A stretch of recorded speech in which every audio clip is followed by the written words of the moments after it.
O ronco e a apneia são mais frequentes nos homens, mas as mulheres, depois da menopausa, começam a desenvolver mais apneia, pela flacidez muscular, pela alteração hormonal. Não é só os músculos das pernas, dos braços que ficam flácidos. Os músculos da orofaringe, né, da garganta, também começam a ficar fracos, como o da língua também.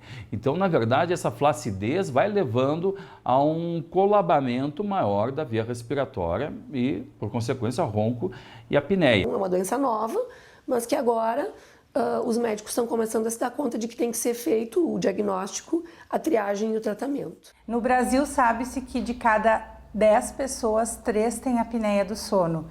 E estima-se que 80% dessas pessoas que têm a doença não sabem. 70% dos pacientes com apneia são obesos, 30% são magros. E aí eles caem naquela outra situação: flacidez da via aérea, perda do colágeno, envelhecimento, obstrução em vários níveis, anatomia da mandíbula, tudo isso influencia, por isso que a doença ela é complexa. Essa obstrução ela pode ser parcial, é quando ocorre só um estreitamento e durante a passagem de ar ocorre a vibração das estruturas que gera o ronco, né? que é aquele barulho que muita gente conhece. E se ocorrer a obstrução total, aí sim que se caracteriza a apneia obstrutiva propriamente dita, né? A interrupção completa da passagem do ar. A gente tem algumas coisas que a gente avalia num paciente para ver se qual é a chance dele ter apneia. Tá? E dentro dessas medidas, então, tem a circunferência do pescoço, tá? E tem a avaliação do palato. Ainda, indivíduos que têm um consumo excessivo de álcool ou de sedativos, como remédio para dormir, onde você tem um relaxamento da musculatura e, consequentemente, pode gerar esse colapso das vias aéreas. E em muitos momentos isso está relacionado a um cansaço excessivo, a longas jornadas de trabalho, um excesso de alimentação à noite e consumo de bebida alcoólica à noite. O palato que tem mais risco para ter apneia, que é um palato mais baixo, mais pequeno, que não é que não tem uma abóbada grande e que a gente não consegue visualizar muito bem o canal respiratório. Tem desde a obstrução nasal até a obstrução no palato, até a obstrução na hipofaringe. Existem fatores que a gente chama de fatores genéticos, que você pode nascer com a possibilidade de desenvolver. Por exemplo, uma alteração no crescimento dos ossos da face. Existe uma alteração que chama retrognatismo, que é aquela pessoa que tem os ossos, a maxila e a mandíbula, um pouco mais para trás do que o resto dos ossos da face. E esse paciente ele é propenso a desenvolver, porque a musculatura de base de língua ela está inserida na mandíbula e a do palato mole está inserida na maxila. Então, se esses ossos eles estão mais para trás, consequentemente ele tem um risco de desenvolver a apneia obstrutiva do sono. Então, o que acontece? Como a oxigenação do sangue dele vai cair, o cérebro, percebendo isso, acaba levando ele a ter microdespertares. Ele acorda, mas não consegue definir que está acordando, porque ele está sonolento. Ele consegue voltar a respirar, porque ele abre a via aérea dele, e nesse momento acontece o ronco, que é a passagem do ar sob pressão naquela via aérea estreitada. Só que logo que ele volta a dormir de novo, logo que ele volta a aprofundar o sono, isso acontece novamente. O problema do ronco e da apneia, ela está relacionado um com o outro. Apesar de serem duas entidades diferentes, o ronco e a apneia podemos dizer que é uma extensão de um problema respiratório da via superior. É importante salientar que o ronco não é só um problema de convívio. Sabe-se que de todos os pacientes que roncam, apenas 5% são roncadores primários, ou significa o seguinte, que existe só o ronco sem a presença de apneia. Então, os outros 95% dos pacientes que roncam têm uma apneia associada. E a apneia é uma doença grave, é uma doença crônica, ela não tem cura, ela tem tratamento.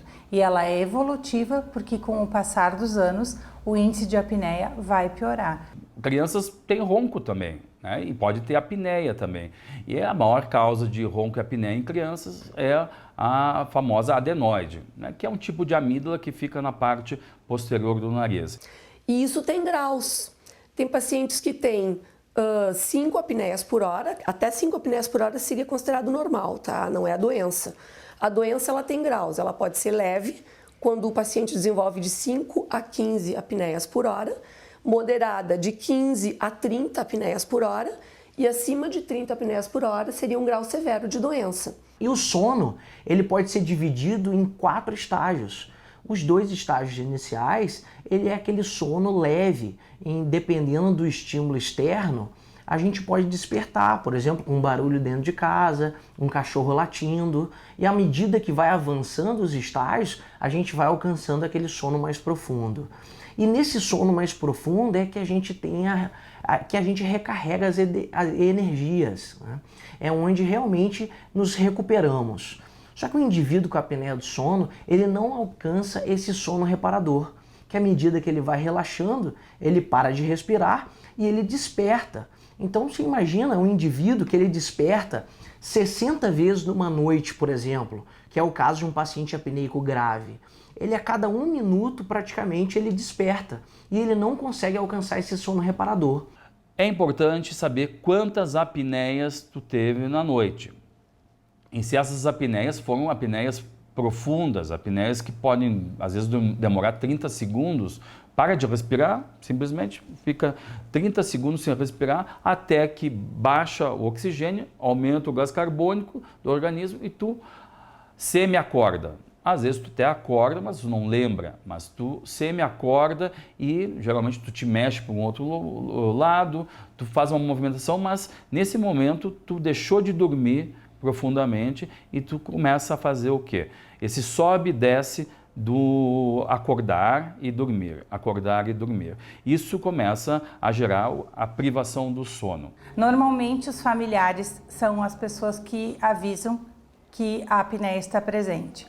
Mas se você acorda muito cansado, não tem ânimo para fazer as tarefas do dia, tem sonolência a qualquer hora do dia, acorda com a boca seca, sente que a memória está difícil, tem dificuldade de se concentrar, esses são alguns sintomas de que o seu sono não está bem. Essa privação do sono começa a haver um desgaste enorme da tua qualidade de vida. Por quê? Porque tu acorda sonolento, tu fica cansado o dia todo, tu perde a atenção, né, das coisas, tu perde a memória em relação aos teus acontecimentos e tu começa a ter uma vida extremamente de má qualidade. E isso atrapalha as funções cognitivas, né? A gente percebe que o indivíduo com essa sonolência ele tem uma perda de atenção, uma dificuldade de consolidação da memória e uma dificuldade de velocidade de raciocínio, né? E se mostra com risco aumentado de sofrer acidente de trânsito e acidente de trabalho. Uma coisa interessante que a gente tem que é importante frisar é que muitas vezes, como a doença ela tem gravidades variáveis, a sintomatologia dela no paciente também é variável. Então eu tenho muitos pacientes que eu encontro que têm apneia grave, estão sintomáticos, isto é, roncam bastante, se queixam de sonolência diurna, cansaço, fadiga, alteração de memória, depressão. E tenho pacientes que têm apneias graves que não se queixam de nada, que na realidade eles vêm para o consultório porque a esposa diz que eles estão roncando de noite e que eles param de respirar. Esse indivíduo ele pode gerar problemas para o seu parceiro, né? O que a gente percebe muitas vezes é que o paciente ele vem numa consulta com o marido ou com a esposa em que a própria esposa fala, olha, eu não tenho qualidade nenhuma de sono, eu não consigo dormir do lado dele porque ele ronca muito alto, e eu preciso dormir em outro cômodo, por exemplo, que é muito comum os pacientes relatarem, né? É bem comum que aqui no consultório chegam casais que já não estão dormindo no mesmo quarto, que se irritam porque não conseguem dormir com o ronco e com os engasgos de quem está do lado. Então essa questão cognitiva pode ser sentida da mesma forma pelo paciente apneico e pelo cônjuge.